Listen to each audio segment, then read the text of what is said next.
Good afternoon, YouTube, and welcome back once again to Fat Cat Collections. And today, guys, I'm excited to share with you guys another wristwatch review. Now, this one is not an Invicta, and just so you guys know, this channel, again, I say this in a lot of my videos, this channel, you're always going to find all kinds of different products, but I am a huge watch collector. I've been collecting watches for most of my life. I remember I stole my first watch even as a little kid, an old school digital Star Wars watch. I've always loved watches, and as I've gotten older, I've gotten more into collecting. Now, as far as the watches I collect, I'm not really a guy who collects watches, and I don't ever see this ever changing for investment purposes. Some guys collect watches and they say, oh man, I hope I can sell it for more. They're always concerned with what the value is going to do, whether it's going to rise or fall. I don't mess with luxury watches, and when I use the term luxury, I do use that word loosely. You're going to get a lot of opinions when it comes to collecting watches and watches in general. I feel like you can get an amazing watch for a very affordable dollar value.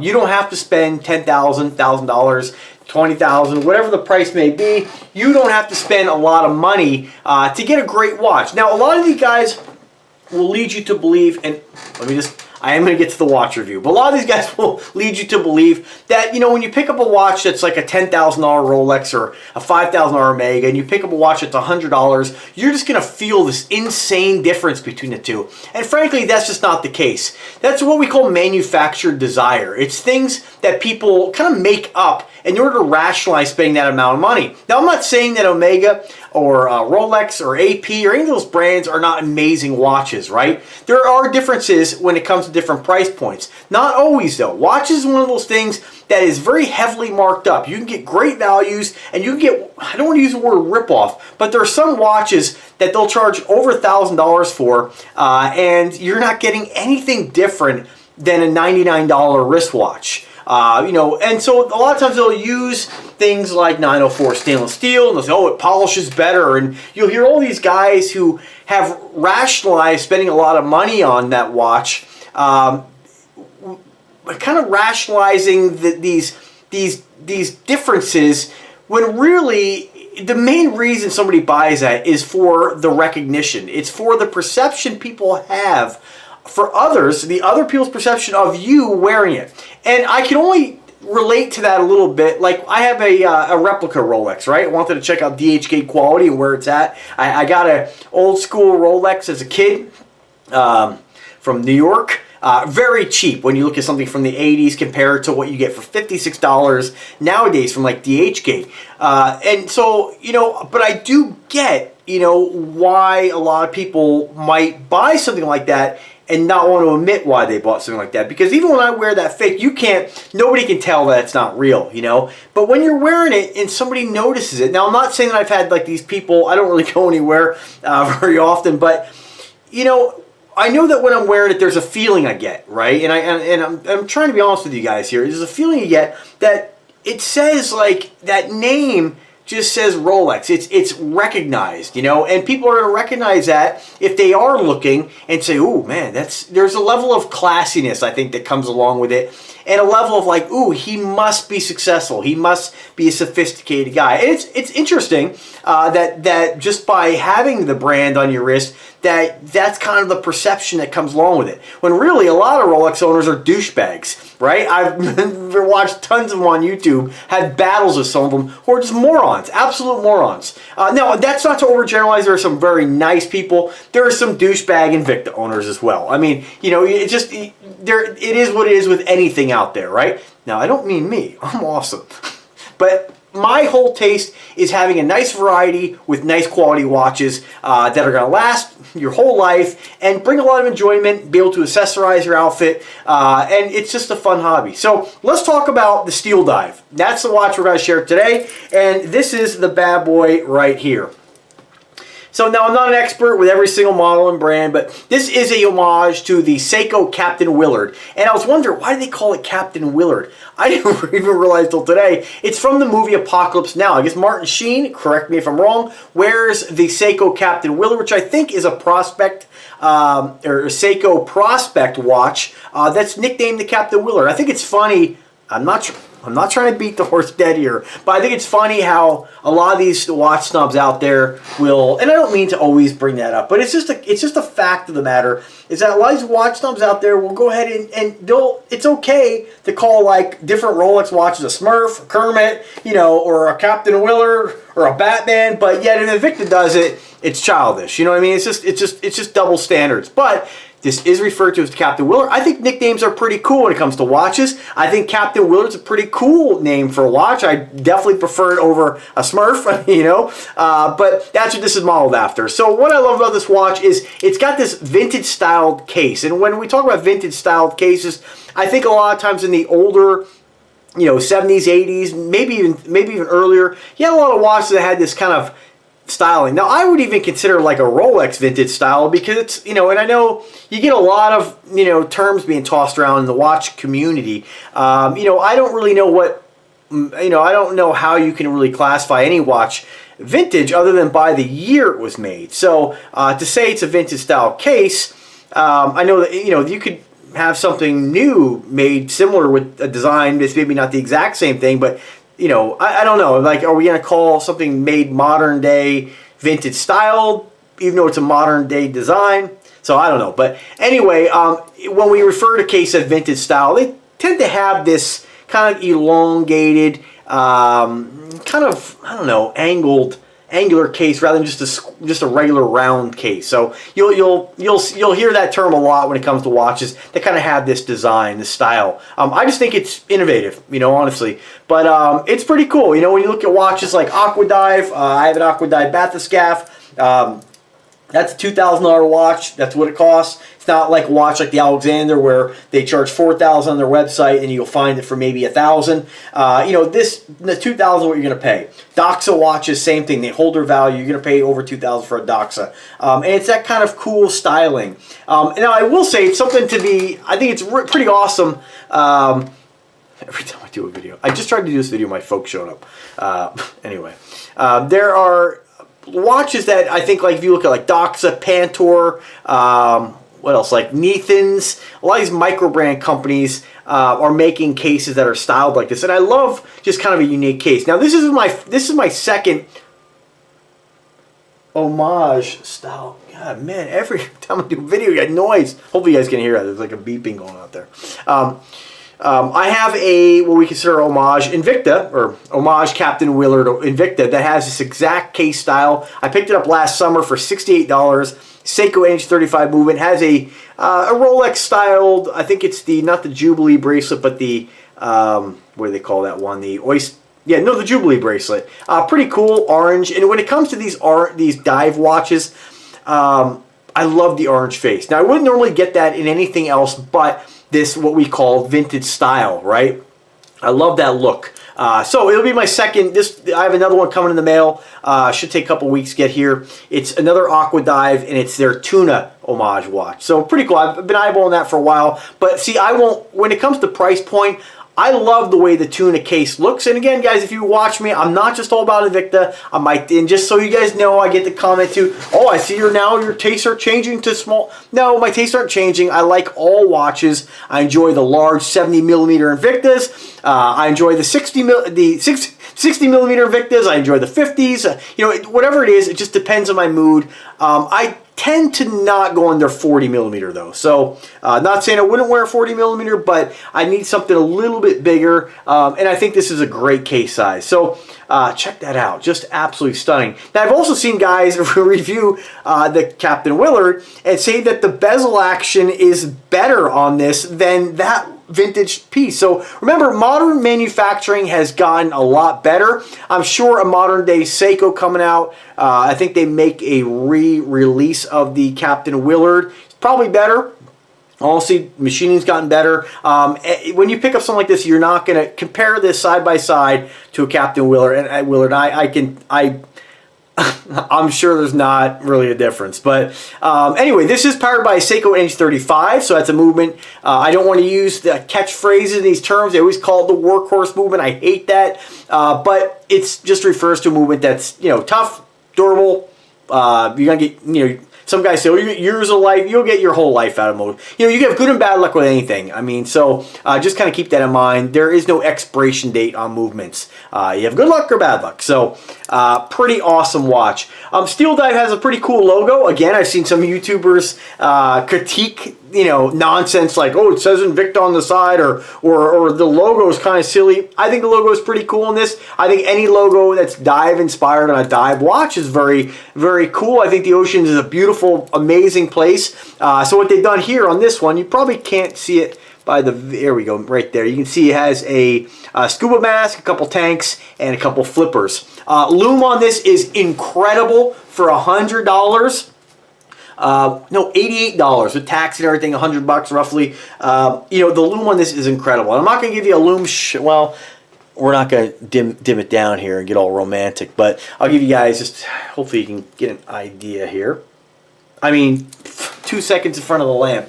Pretty incredible. Every bit as good as my Aqua Dive, which is kind of known for their loom. Now, if you want better loom, you probably have to jump into something like a, I don't think you're going to get any other watch with better loom than this, honestly. I just don't, you know, I don't think it's something that your eye is going to be able to pick up. If there is one that's better, the loom on this is incredible. This, out of 160-ish watches, I would say the best watch I have is the Aqua Dive for loom. It's right there. So incredible. This smokes every Invicta I've seen as far on loom, just if you're an Invicta lover. So it's an incredible watch. It's a great value. I love the look on this, and I think there's just something very classy about, again, using that word, the vintage style pieces.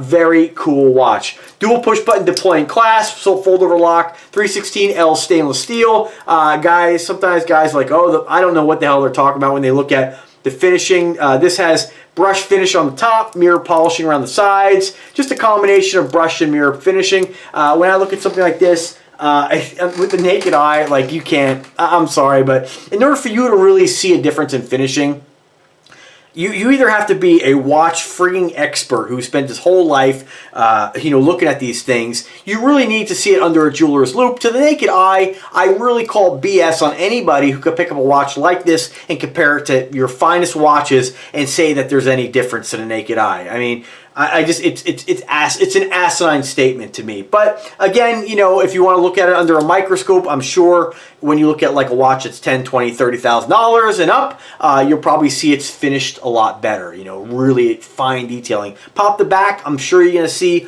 kind of like that plastic adapter ring they put in most watches out there. Any micro brand dive watch for the most part is going to have that. You know, if you're looking at something like, you know, a really higher end luxury item, you know, a lot of times those watches are almost built around the movements, or the movements built for the watch. So with these, we're basically adapting a movement into the watches. That's how a lot of watches are made. I'd say if not most of them. But it is just an incredible piece. I love it. I've been wearing it for a couple days. Beautiful piece. So also, I did, now for me, let me just show you guys here. I did, if you're a bigger guy, I did have to take out 5 links. 5 links to get it down to a 7-inch wrist size with 0 micro adjustments. So we can even cinch this in. It has three spots for micro adjusting. So pretty incredible. I love it. I loved it enough that I instantly, like the other day, I'll give you guys my story. I went to the casino. Mom and Dad had good luck, and which is pretty tough in a casino, but they've been doing pretty good lately. I try not to play because I'm a madman in a casino, so I won't go to a casino. If I'm going to play, I generally don't lose anything less than $800. And so that's not, it's just a pissing my money away. I'm aggressive when it comes to that stuff. So I tend to not play very often. So I kind of coach my mom. You're not, you know, there's no technique to it, you know, you're lucky or not. And so, but you know, I do push her to step up the bet because I do feel like that's the only way you win. So anyway, long story short, they did pretty well the other night, so I got a little $100 tip from Mom, which is pretty awesome. Thank you, Mom and Dad. And so I went ahead and got the tuna edition at the orange face. So stay tuned for that. This is just a great piece. Steeldive, I don't know, you know, how long watches like this from Steeldive are going to be $100, but I encourage you to pick one up. It's amazing. Great piece. So a little bit more about it. 316L stainless steel. The model number of this is the SD 1970. It says here year of manufacture was 2010 to now. I don't think Steeldive came on the market until I think 2016 or 2017. 43.8 millimeter case size, 20 millimeter lug width. This is available in 3 different color variations. I'm not a green fan, but you get the green. You get the blue is beautiful. I really went back and forth with the black or the blue. The blue also has and the green has a matching ceramic bezel, which is great that it's ceramic. I think ceramic has kind of a richness to it that you don't get with you know, like other materials. So it matches the face, in my opinion, pretty close. The face is not quite as glossy, but it's a beautiful piece. And for you guys, you have to have it, a sapphire crystal. So to me, never scratched anything. But anyway, 200 meters of water resistance, or 20 ATMs, what's listed here. It does have the day of the month, of course. And that's really about it. Again, powered by the Seiko NH35. It is an incredible piece. Check out the blue. I almost want the blue. I think if I get my dad a little gift for Father's Day, if I do, or whatever. You know, he loves the Neymar I got him. And so he's not one to accessorize, you know, even the other watches he has. He's about 3 other watches. He really only wears the Neymar. So we'll see. May get him. If I do get him one, I'm going to get the blue. The blue is like a rich royal blue. It's stunning. So check it out. I mean, it's a great piece. I'm really happy I got it. I've been eyeballing this for a while, and what really pulled the trigger for me was when I watched, you know, we're laying in bed, chilling out, you know, on my phone looking at watches, and you know, I saw I think it's Just One More Watch. I think he did a review of one of these. And I like why he's one of my favorite YouTubers when it comes to watch reviews. Very down to earth with affordable watches. And that's it. Had to have it. Shipping was pretty quick. Took about a couple weeks, but you know, depending on where you buy it, might be quicker. Another cool thing about this is I don't really get involved too much with packaging and get too hopped up about it. But Steeldive does have a dive style case. You know, pretty basic, but I'll take this over an Invicta box any day of the week, and most of the boxes. It's small, it's simple, it's not fancy, but you know what? Most watch boxes either get thrown away or they go into my attic for storage, right? With this, you know, you get, you know, you don't really need an instruction manual to stuff, but you do get it. What's cool about it is that this box is functional. I can use this for many other things. This is going to be great for boating. If I just want to throw my cell phone in there, you know, it doesn't have a seal, unfortunately. Does it have a seal? Hard to tell by this lighting. It does have a seal. So you are going to get a little bit of weather resistance with this. So perfect size for a cell phone, although not for my cell phone, unfortunately. So, but still find a use for it. Pretty cool. I like. I have to tell you, this is my favorite case on any watch manufacturer I ever have. I'm, you know, like I said, most watch boxes I don't even use, so it's cool. This is functional for me. I'll be able to find a use for it, and of course the watch. Now let's talk about price points here before I close and show you guys what it looks like on the wrist. Price point, you're gonna spend up to $180 for this, down to about $98 for this. Maybe even $88, depending on where you buy. I will put the link in the description for where you get this from. You can get it on eBay, you can get it from DHgate, and you can get it from AliExpress. So I picked mine up from DHgate. It was 100 with shipping, 100 something. Again, I'll put the link on there where you buy it from where you want. I've ordered things from all 3 places before.